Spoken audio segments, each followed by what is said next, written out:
Good morning, you guys. Come on in, come on in. If I look like I've got yesterday's makeup on, it's because I do. Come on in, you guys. Come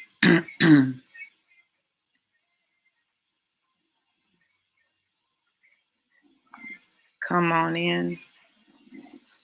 I want to give you guys an opportunity to slide in. I want to have some real talk with you guys today. I've been on a journey, and you guys are kind of getting to take some of that journey with me. Good morning, good morning. Let me know who's here and where you're tuning in from, who's here and where you are tuning in from. Let me know who is in the virtual building.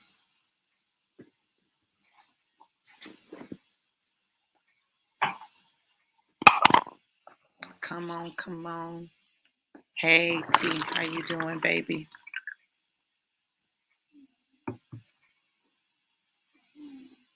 Good morning, good morning. You guys, I want you to share this broadcast. I want you to share this broadcast. We always, want a prophetic word, but I'm going to give you a practical word. Come on in, come on in. Make sure you share, share, share. I told you guys earlier in the month, about the middle of the month, that the month of September was going to be a month where, you really had to lay a solid foundation for what was going to happen in October. And I want to let you know that God has a plan, and it is an amazing, brilliant plan specifically designed for you and your destiny. Good morning, Eileen. Hey, gorgeous.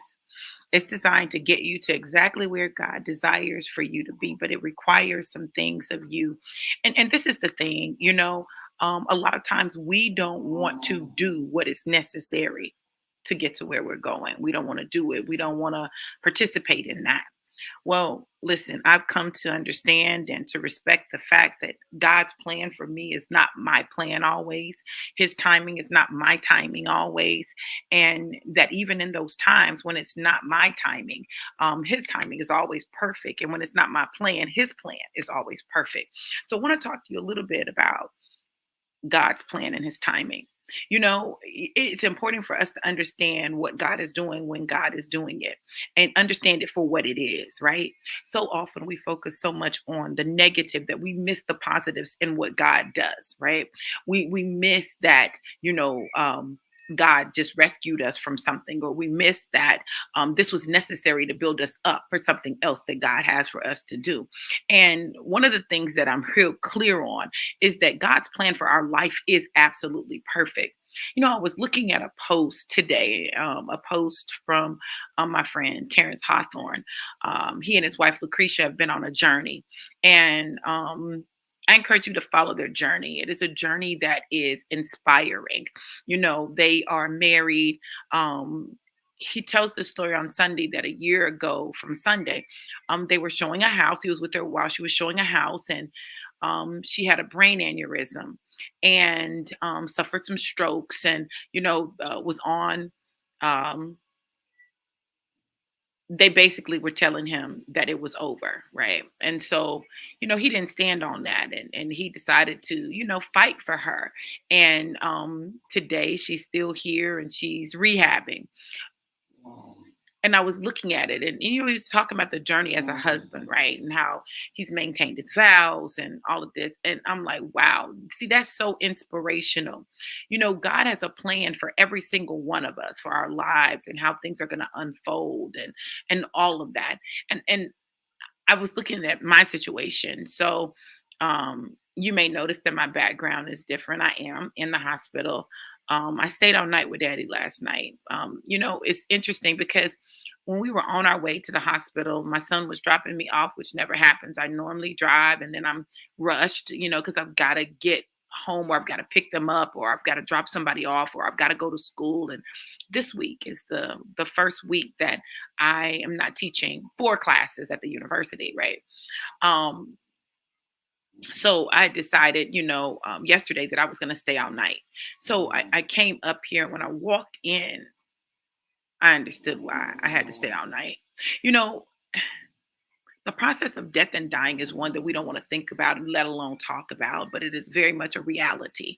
All of us will transition, every single one of us, at some point in our life. Lucretia didn't go then, right? One day she will, but the fact that they've got some extra moments, some extra months, some extra years, some extra time is a huge blessing. But it's also a huge blessing when you've had a full life, and you've done what you wanted to do. You've seen grands and great grands, and you're ready.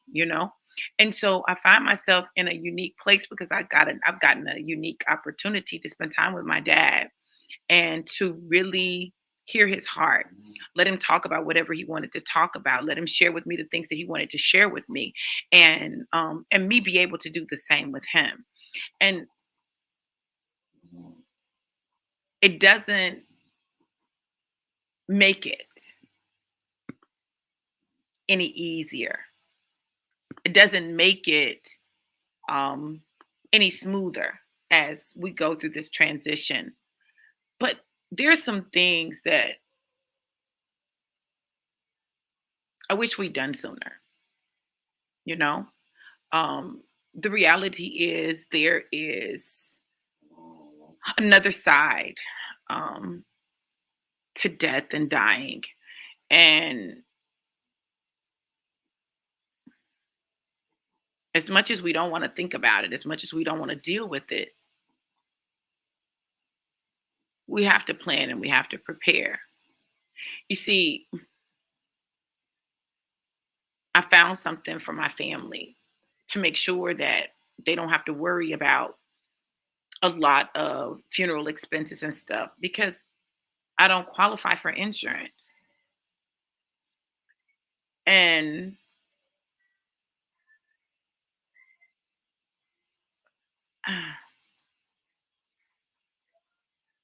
I don't qualify because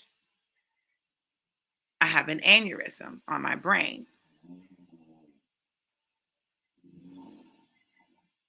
But God provided something that would allow me to at least make sure that my burial stuff, was taken care of, not just for me, but for 6 other of my family members, for like $50 a month.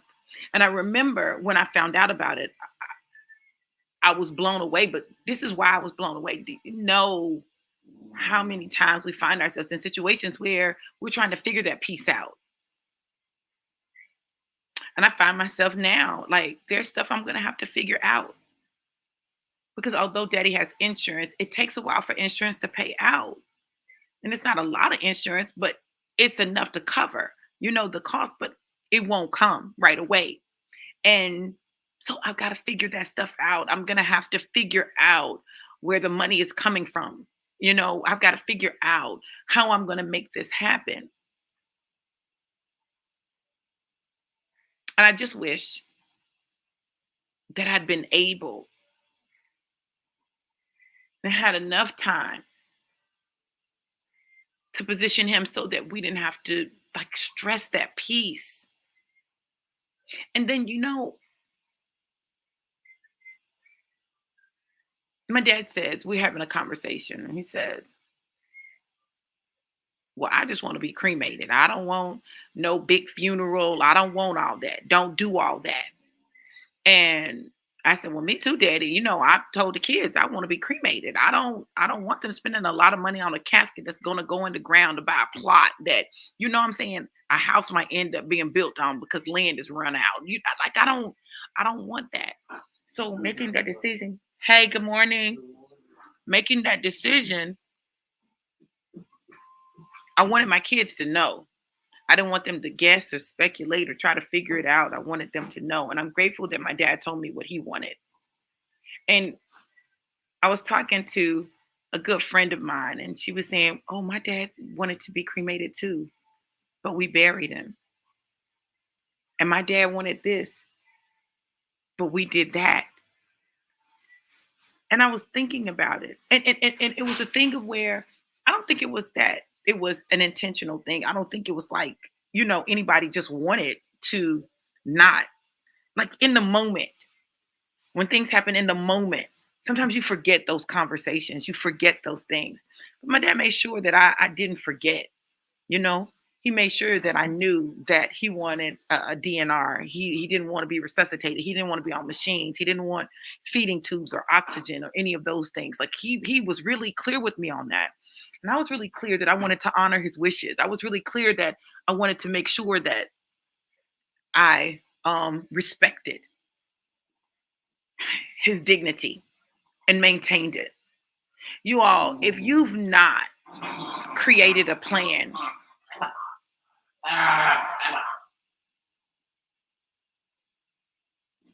if you've not prepared, you need to do so.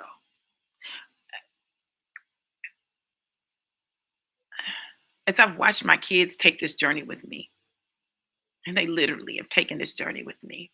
They wanted to make sure that I knew I wasn't alone. They wanted to make sure that they were with me. Last night, Daddy was, really having a rough time. This is like the beginning of the major part of his transition. And my son wanted to be here, but he tore his ACL. It's okay, Daddy. He tore his ACL, so he couldn't come. But he wouldn't have been able to be in the room with me because it's only one visitor at a time. So he stayed with me. He stayed with me last night until I told him, you know, go to bed, go to sleep. And I told him that because, listen, God, in his infinite wisdom, knows everything about the plans and the timing for my dad. And some people will watch this and they'll say, why are you doing a live while you're there with your dad? And I'm going to tell you why. Nobody prepared me for this. Nobody prepared me for this.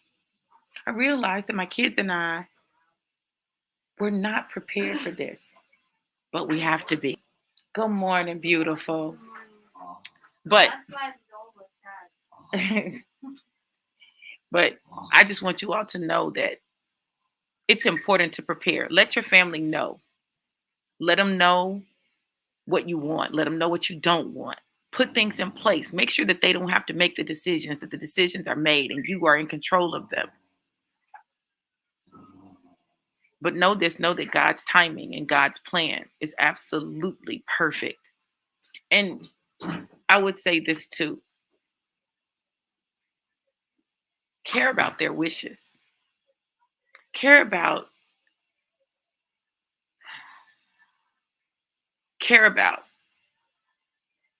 what the people that you love want.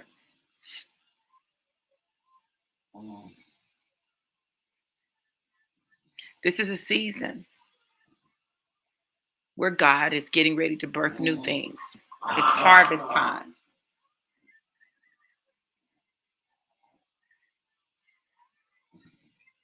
But in order for a harvest to manifest,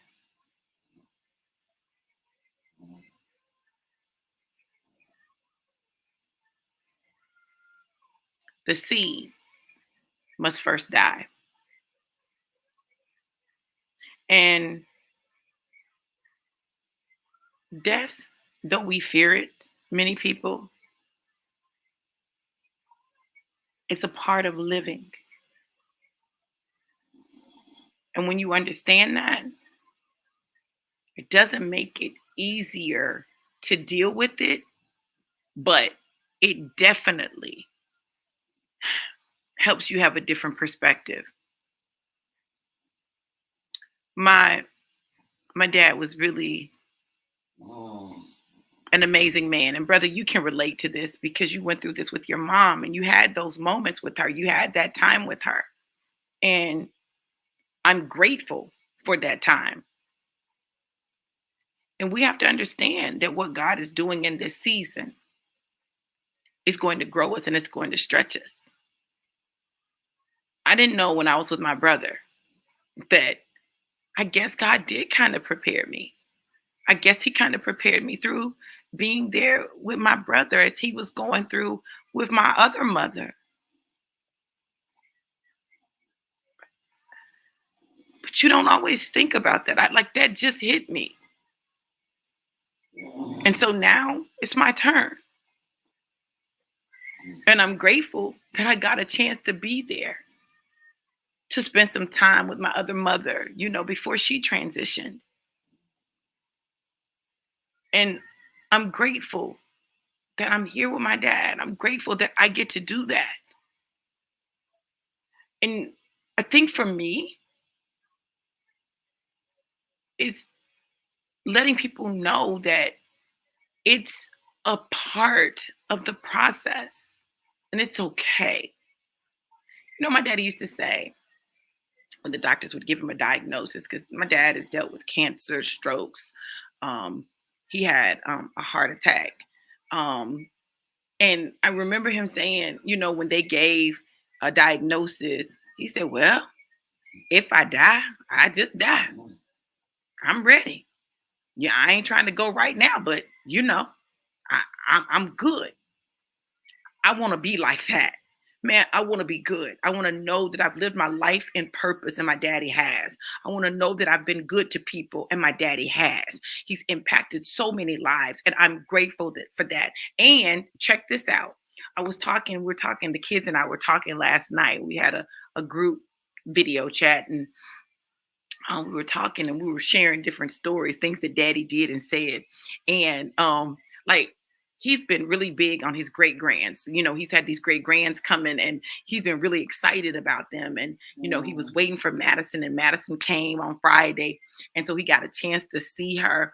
He wasn't totally alert, but he got a chance to see her. And I got a chance to take a picture on FaceTime last night of Madison and daddy in the camera, because those are memories that we'll always have. They'll always be able to look back on that. And there's a picture I'd taken a face a screenshot of me and Madison, and she looks one way, and then I turned the camera to daddy and her eyes changed and her facial expression changed, and you can see the difference. It's like she recognized that something was going on. And people might say, well, why would you expose children to death? Because death is a part of life. And we make it such a bad thing. We make death such a negative thing. And it's not when you've lived your life the way that you're supposed to live it. It is a part of the transition. Is it hard on those who are living? Yes, it's hard on those who are living. And though I look like, everything is fine, it's not. You know what I'm saying? Like, it's not. But I have a mission and a purpose. And I believe that God is allowing me to have these experiences and to kind of share them with people so that people can understand the importance of preparing. It's important, you guys. It's important. It's important to prepare. You can't, don't leave everything to your loved ones to have to figure out for you. Prepare. Don't have them trying to scrimp and scrape and figure out where the money is going to come from, because death is expensive. Y'all, listen, you think it's expensive having a baby. It's expensive burying somebody when they die. Like, death is expensive and the costs begin immediately. And so, you got to prepare. I, I just, I'm telling you, it made me make a point. It made me make a point of putting some things in place that now, if something happened to me, my kids, they'll be able to cremate me without having to come out of pocket. They'll be able to do that. They'll be able to take care of that. And I've already told them I want to be cremated. But listen, y'all know what I also told them. Listen, when y'all have my memorial service, listen, I want plenty of pictures. So they use the money that you would have used to bury me to make sure that you got plenty of pictures of me. I want whole body pictures. Like I want pictures everywhere. And so we laugh about it, but I'm serious. I want people to remember me living. I want them to remember the life that I lived, right? I don't want them to remember me as I was in the final moments. I know this, that God has a plan, and it is a plan to give us a hope and a future and to bring us to an expected end.